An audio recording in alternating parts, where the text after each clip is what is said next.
आतंकवाद रोधी दस्ते यानी एटीएस और भारतीय तटरक्षक बल ने अरब सागर से 1800 करोड़ रुपए का 300 किलोग्राम मादक पदार्थ जब्त किया है। इस मादक पदार्थ को तस्करों ने भागने से पहले समुद्र में फेंक दिया था। एटीएस और तटरक्षक बल ने 12 और 13 अप्रैल की रात गुजरात, अरब सागर अपतटीय क्षेत्र में IMBL के पास संयुक्त अभियान को अंजाम दिया और तटरक्षक बल ने बताया कि जब्त की गई प्रतिबंधित सामग्री के मेथाम्फेटामाइन होने का संदेह है और इसे आगे की जांच के लिए एटीएस को सौंप दिया गया है। तो ये बड़ी जानकारी इस वक्त मिली कि गुजरात में अरब सागर से 300 किलो ड्रग्स बरामद हुआ है। 1800 करोड़ रुपए इसकी कीमत आकी गई है और बताया जा रहा है कि जो आतंकी थे उन्होंने समुद्र में ये ड्रग्स फेंका और यहां से फरार हुए। एटीएस और कोस्ट गार्ड की संयुक्त कार्रवाई हुई है।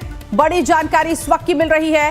अरब सागर में ड्रग्स फेंकने के बाद ये जो पाकिस्तानी तस्कर है वो भागे थे। 300 किलोग्राम का ये ड्रग्स बरामद हुआ है। ये बड़ी जानकारी इस वक्त की। एटीएस को इस पूरे मामले की जांच जो है वो सौंप दी गई है और बताया जा रहा है तटरक्षक बल की तरफ से कि जो जब्त की गई प्रतिबंधित सामग्री है वो मेथाम्फेटामाइन हो सकती है। फिलहाल इस पूरे मामले में जांच की जाएगी। गुजरात एटीएस के इंस्पेक्टर JM पटेल को एक इंफॉर्मेशन मिली कि एक पाकिस्तान का सप्लायर है फिदा, वो फिदा लगभग 400 केजी का मटेरियल पोरबंदर के सामने IMBL में भारतीय हद में एक तमिलनाडु की बोट को देने वाला है और ये बोट आगे उसको कैरी करके तमिलनाडु लेके जाने वाली है।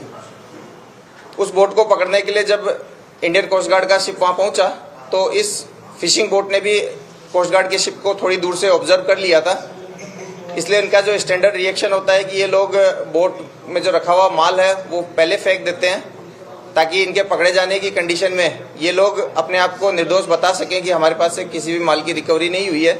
और साथ साथ इन लोगों ने पाकिस्तान के बॉर्डर की तरफ भागना चालू किया। इंडियन कोस्ट गार्ड के शिप ने बहुत मेहनत के साथ में इस केस को, इस आरोपियों को पकड़ने की कोशिश की, लेकिन ये जो लोकेशन थी ये IMBL के बहुत नज़दीक थी और जल्दी ये जो पाकिस्तानी फिशिंग बोट है ये पाकिस्तानी सीमा में काफ़ी अंदर चली गई थी। इस दरमियान ये जो मटेरियल इन लोगों ने फेंक दिया था, इस मटेरियल को रिकवर करने के प्रयास हाथ रखे गए और लगभग 311 जो पैकेट्स हैं वो रिकवर किए गए हैं।